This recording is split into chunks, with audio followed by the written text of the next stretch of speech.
আজকের আলোচ্য বিষয়টি হচ্ছে উঁচুতে এক অঙ্গ কতবার ন্যূনতম ধুতে হবে।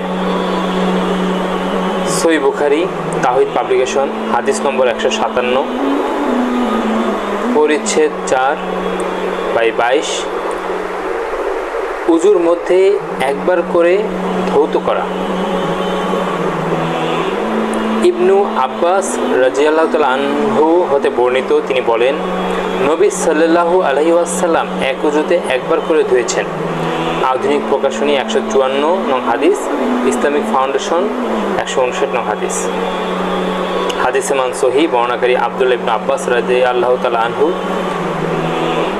সহিহ বুখারী তাওহীদ পাবলিকেশন।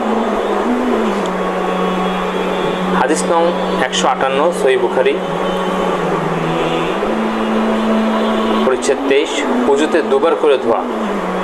আব্দুল্লাহ ইবন যায়েদ রাদিয়াল্লাহু তাআলা আনহু হতে বর্ণিত, তিনি বলেন, নবী সাল্লাল্লাহু আলাইহি ওয়াসাল্লাম উজুতে দুবার করে ধুয়েছেন। আধুনিক প্রকাশনী 155 নং হাদিস, ইসলামিক ফাউন্ডেশন 160 নং হাদিস।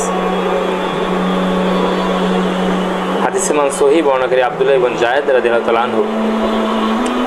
159 নং হাদিস, সহিহ বুখারী তাওহীদ পাবলিকেশন পরিচ্ছেদ 24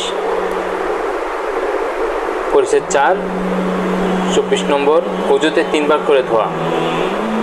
হুমরান রহমতুল্লাহ আলাইহি হতে বর্ণিত, তিনি উসমান ইবনু আফফান রাদিয়াল্লাহু তাআলা আনহুকে দেখেছেন যে তিনি পানির পাত্র আনিয়ে উভয় হাতে তালুতে 3 বার ঢেলে তা ধুয়ে নিলেন। অতঃপর ডান হাতে পাত্রের মধ্যে ঢুকালেন, তারপর কুলি করলেন ও নাকে পানি দিয়ে নাক পরিষ্কার করলেন। তারপর তার মুখমণ্ডল 3 বার ধুয়ে এবং দুহাত কনুই পর্যন্ত 3 বার ধুলেন। অতঃপর মাথা মাসে করলেন, অথবা 2 পা টাকনো পর্যন্ত 3 বার ধুলেন।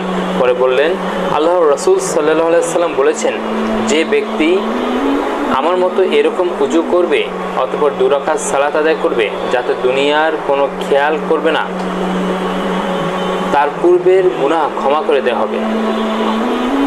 160, 164, 1934, 6433